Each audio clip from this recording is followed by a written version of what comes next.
In this video, I'm going to talk about one of my favorite philosophers of all time, somebody who's not all that well known, but who I think deserves to be much better known. A very systematic, comprehensive, and deeply incisive philosopher whose name is Maurice Blondel. This is one of his major early works, Action, 1893. And it was actually his dissertation, one of his two dissertations. Back at that time, you had to write two for the French philosophical establishment. And I actually wrote my dissertation on Maurice Blondel. I can't rightly say that I've had a Blondelian phase the way I could talk about a Sartrean phase or a Nietzschean phase or a Hegelian phase or things like that, in part because Blondel is still absolutely central in my thinking. He's one of the interlocutors who I routinely engage, like Aristotle or Plato or Epictetus, really also Hegel. People who I'm going to be thinking through probably the rest of my life and career as a philosopher. And so I want to tell you a little bit about who this guy was and some of his story and his influence and importance. And I'll tell you a little bit about his philosophy as well, just very thumbnail sketch stuff, because it's quite complex and very difficult to try to encapsulate in a few moments. But I want to start out talking about how I got into Blondel in the first place, because it was very fortuitous, or depending on how you want to look at it, you might say providential. So when I was in graduate school, I've done a video about the languages that I acquired and used in my research: Greek, Latin, German, and French. And one of the ways that you could actually pass a language requirement at SIU was, at least for philosophy, was to translate a work from the original language, and then you wouldn't have to take coursework or stuff like that. I was actually taking graduate level courses in French just for kicks, just literature classes, not in philosophy or anything like that. So I thought, well, I've got a good facility with French. I'll translate something. And the guy who did French philosophy there was Garth Gillen, who eventually became my mentor and dissertation advisor, and a good friend of mine. And I can tell you much more about my interactions with him in another video. But this actually did have to do with some important interactions. So Garth had taught a class on Adorno that I took my second semester at SIU. And I really enjoyed it. I enjoyed Theodor Adorno's works. They're very complex, very difficult to read, very demanding. And he's critical of everything and anything. But he's also a great stylist, so it's very interesting to read him. And Garth was also very much into Holocaust studies. As a matter of fact, he has a book called After Auschwitz, Reason, the True, and the Good. I think it's After Auschwitz. Rising from the Ruins, that's what it is. Reason, True, and the Good after Auschwitz. And so I knew that, and I thought, well, I'll do something having to do with the Holocaust and Adorno. So I went to the library, and I think I just dug around in the Revue de Métaphysique de Morale or some other French journals, and I found something recent, some piece on the Holocaust and Adorno in French, and so I thought, perfect, I'll translate this, he'll like that, and then he'll sign off on it and all that. So he was passing outside the hallway, and I was sitting in my office with my feet up on my desk, and I saw him say, hey, I've got something for you. I've got a piece I'm going to translate for my French requirement. He said, well, what is it? So I handed it to him, and he said, oh, no. This stuff is a dime a dozen. If you're going to translate something that actually needs to be translated. And so, his idea was, and this is quite true, look, there's a ton of material out there that really deserves to be translated into English, and nobody's done it, and nobody's probably going to do it unless somebody comes along and happens to find an interest in that and say, yeah, I'll do this. So I said, well, who should I translate then? And he thought for a minute, and then he said, Maurice Blondel. And I said, well, I've never heard of him. He said, he's a French Catholic thinker, early 20th century, influenced Merleau-Ponty. Garth was very into Merleau-Ponty and phenomenology. And the interesting thing about this was that Garth, he spoke as if he'd thought about this for a long time, but actually he was speaking really spur of the moment. He had just happened to read a reference to Blondel. He hadn't actually read Blondel for years and years and years. And the only book of Blondel's that he'd read at that point was Action, 1893. Blondel had sort of a currency in certain Catholic circles up until right about maybe the 70s, and then he sort of fell out of sight in large part. Anyway, Garth had read a little bit about him, and Garth had read a reference to him that very day. And so Garth thought, yeah, that most of Blondel's stuff hasn't been translated. You should translate some of that. So I said, well, what should I translate? He said, well, I don't know. Find something and translate it. So I went to the library, and thankfully at SIU we had an amazing research library. Particularly when I compare it to other research libraries that I've been to. You know, sometimes at top-notch schools they don't have all the holdings in certain things, and they had all these works by Blondel, and at that time they had begun republishing Blondel's early works. So I said, well, I'll start with some of the earliest stuff, and so I got the volume from the Presse Universitaire de France and Blondel's early works, and just started translating. And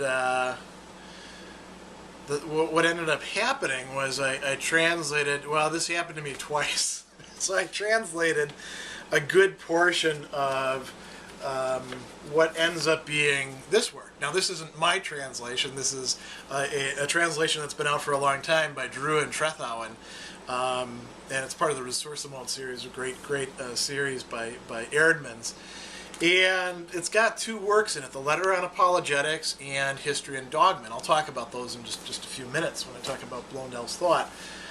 So, luckily, before I'd gone too far into it, I found that somebody had already translated it. So, and I was just I was working my way through Blondel. I was kind of learning as I was translating.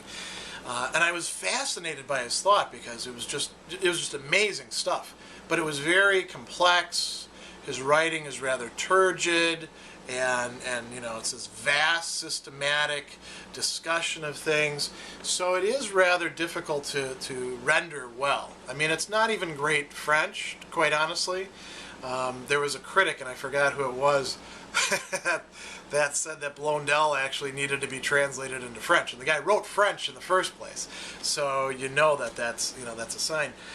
So then I settled on translating another piece called The Idealist Illusion, and I'd worked up a translation of that, and I was going to I had a first draft, and I was going to see if there was anything about it. And then Fiacre Long brought out The Idealist Illusion and other essays, and luckily I happened to find out about it, because I would have really embarrassed myself trying to send this off to a publisher who would have said, well, you know, there's already a translation of that out there. So it was a good way to get to know Blondel, though. I love translating in part because you have to give voice to another author. Instead of trying to say your own thing or articulate your own thoughts, you've already got somebody who's pretty brilliant, and at least when you're doing, philosophical translation, and they're saying something that's worth talking about, and you've got to work your way into it and figure out how to express this, not just to students, that's what teaching is about, but to speakers of another language. And so it really makes you learn their works. Anyway, long story short, I became more and more interested in Blondel. At that time, I was considering, by the time that I was doing all of this work, I was considering writing my dissertation first on Derrida, and I was talked out of that by Stephen Timon, thank God, who said, you should write on somebody of perennial philosophical importance. And I'll do some talk about my Derridian phase that I went through another time. And then I shifted to Hegel, and I thought, yeah, I'm going to write on Hegel. I'm going to work on him. He's certainly somebody who's doing something that's going to stand the test of time. Thoughts definitely worth thinking out and making your own and figuring out how they apply to your own life and practice and all that. Now, Blondel is called the French Hegel or the Catholic Hegel for good reason. His work has two things in common. Well, three things in common with Hegel. Actually, four. The fourth is that he's hard to read, and you almost need a concordance sometimes to make your way through some of the stuff until you've learned the paths. Blondel is a systematic thinker.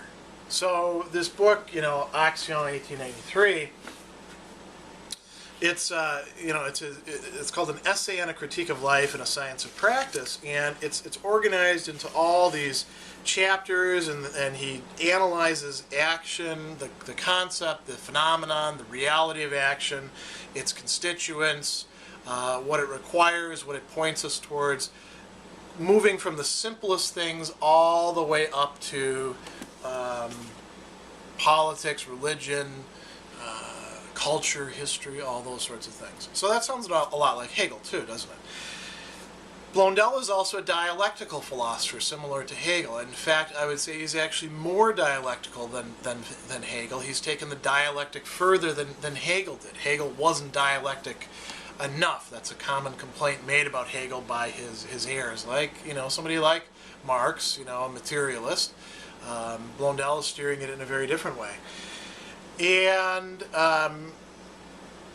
so those are two main ways in which he's like Hegel. There's also the difficulty of reading his writing. The other thing is that Blondel ultimately is steering you towards some sort of final place in which philosophy is going to fully realize itself. And he understood this as something that is going to draw on the resources of philosophy developed from antiquity on, but which came to a particularly crisis moment in this period that we call modernity. So Blondel thought that modern thought, modern ways of living, modern culture presents us with radically new challenges. And this is very similar to Hegel. It's also similar to somebody like Nietzsche or Heidegger. And by the way, Heidegger actually thought very highly of Blondel and sent Ernesto Grassi, one of his students, actually one time to convey those sentiments to him. So I was very attracted to just the breadth and the scope of Blondel's thought. He was a philosopher for philosophers who analyzed everybody else's philosophy and tried to push it as far as it could go and show where it revealed itself to be inadequate and requiring something beyond it. And he did all of this through what we could call a metaphysics of charity. And I don't mean charity in the sense of like doling out money to people. I mean charity in the Christian conception of love, agape, which is what caritas is a translation of. You have to, if you're going to be a good philosopher in Blondel's view, you have to be able to love even the people that you disagree with. And the comportment that's required for a thinker is to treat everybody with utmost fairness and see whether there really is anything to their point of view, their doctrine, their system, their criticisms of other people, and push them as far as they can go, even push them beyond where they are comfortable with being. It's kind of Augustinian love in that case. And then see what else has to be added to the picture to fill it in. Blondel understood philosophy and religion as necessarily coming into crisis and conflict in modernity, because both of them, and this is where his understanding of philosophy is very different than that of contemporary continental or contemporary analytic philosophy, because philosophy is and has been and ought to be something that tries to describe everything, tries to bring everything within its purview. It tries to describe integral reality. So does religion. Philosophy makes absolute claims, religion makes absolute claims. Are they necessarily going to conflict, or can they interfuse with each other? In fact, do they need to interfuse with each other in order for philosophy to be realized, and in order for, in this case, Christianity to be realized? That's the argument that Blondel makes in L'Action, and also in History and Dogma and the Letter on Apologetics, and a number of his other works. So I found this point of view very compelling, and then I started studying more and more about people writing about Blondel, and more of Blondel's works themselves. And the more that I studied, reading this stuff in the French, and some of the secondary literature in German, and some of it I could puzzle out in Italian. At least the sections I needed to. I just got drawn in more and more and more. People talk about Blondel's work as being cyclodal, as out working around these center points and drawing you in further and further and further, and that really is it. And Blondel talks about the will, he talks about desire, he talks about community, he talks about all these themes that I was particularly interested in at the time, the relation between faith and reason. And he staked out a position that was radically new, and yet in continuity with past thinkers. It's interesting, this is a side note, and I'll come back to my main discussion in a moment. It's interesting that in Catholic circles, Blondel is almost unknown outside of Catholic circles.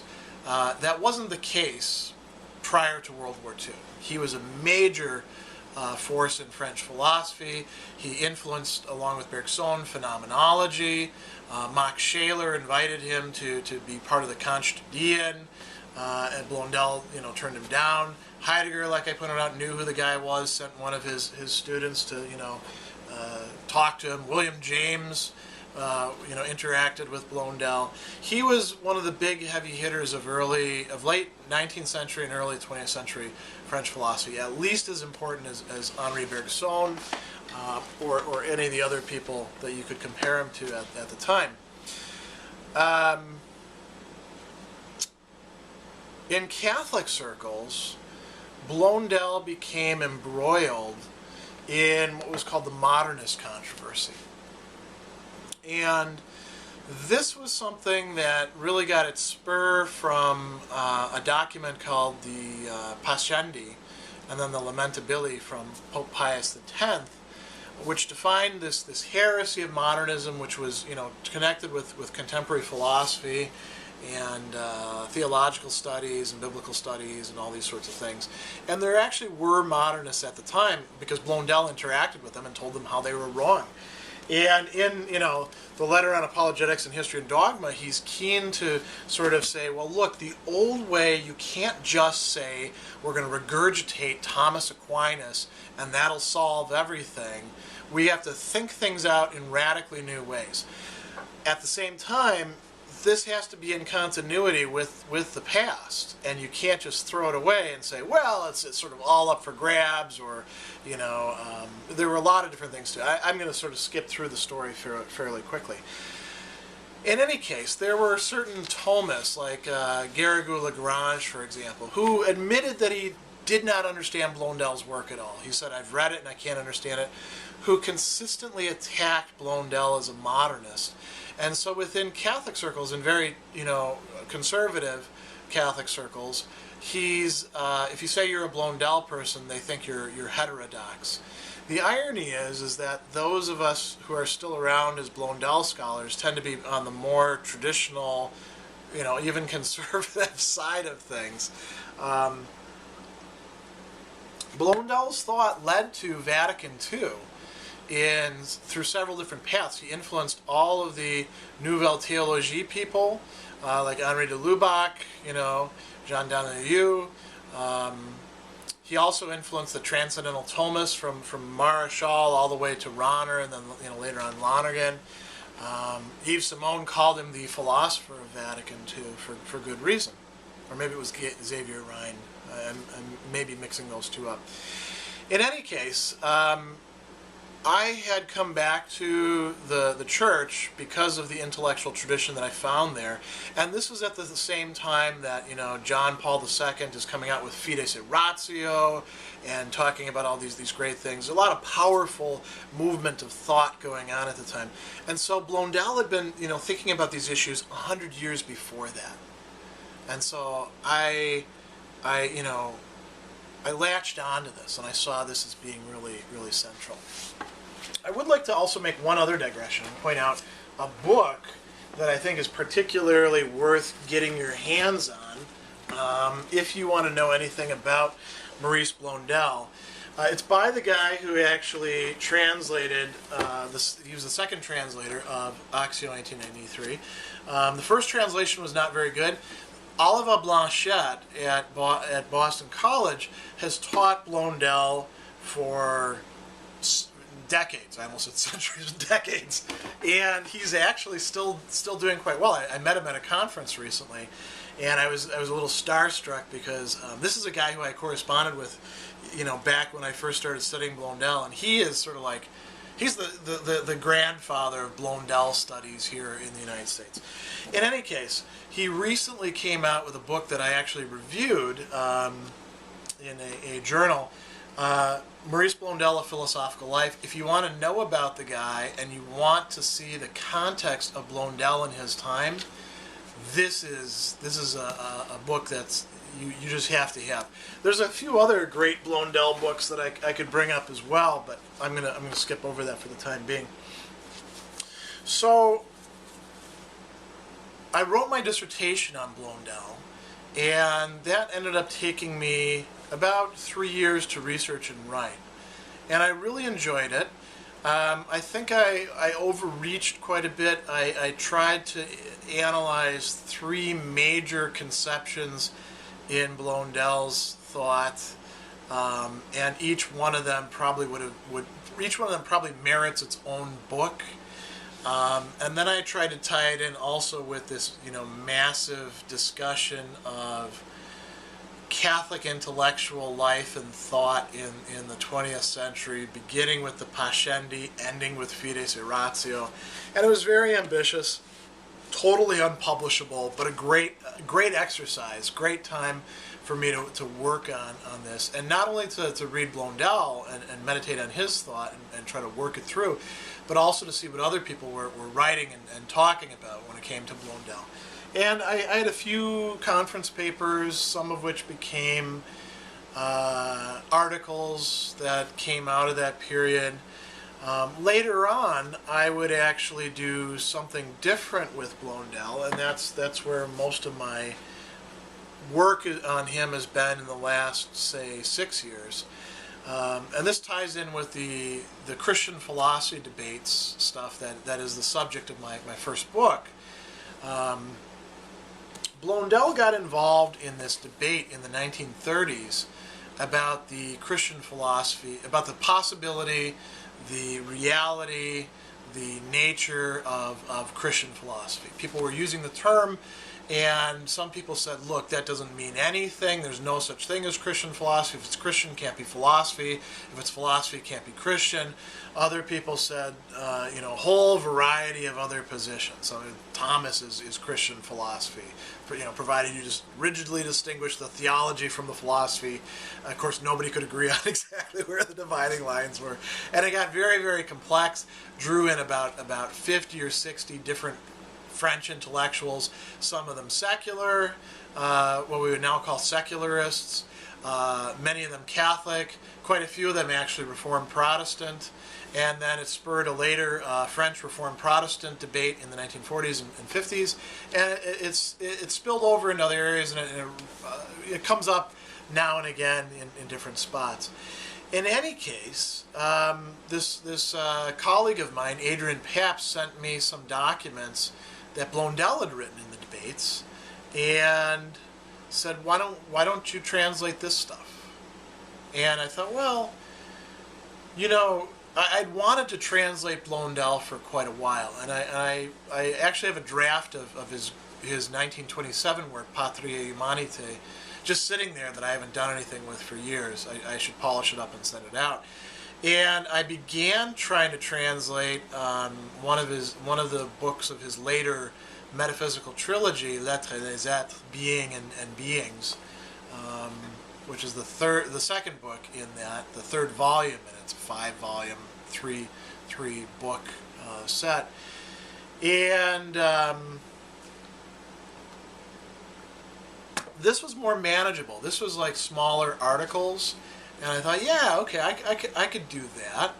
And so I started researching it. And as it turned out, in English language literature, the debates had been, the debates are like this big, and they saw like this little bit of it. Not when they were going on. When they were going on, they saw this much. But over time, they got shrunk and shrunk and shrunk, and so after a while, the people that are, in the Catholic circles talking about this, well, it's just a debate between Gilson and Maritain, Brehier, maybe von Steenberg, and no, it included Blondel, who was another major thinker, Gabriel Marcel, Antonin Sertillange, and all these other thinkers in French Catholic and Protestant intellectual life, writing back and forth. It even spilled into Germany, into some Italian stuff, some Spanish stuff. Spurred some discussion here in the States and in Canada. And Blondel was one of the central figures. This was one of the major documents from the work, still untranslated, unfortunately. Maybe I'll translate it in the future if I get around to it, find the time. There was talk a while back of starting a Blondel translation project. I'd much rather be part of a Blondel translation project than try to translate this stuff just all by myself, because there's a whole bunch of reasons. One is it's better to translate with other people because you go back and forth. It's a lot more fun translating with other people. It's a lot easier to get things done, and it's easier to stay on point and not get lost in the forest when you're doing that.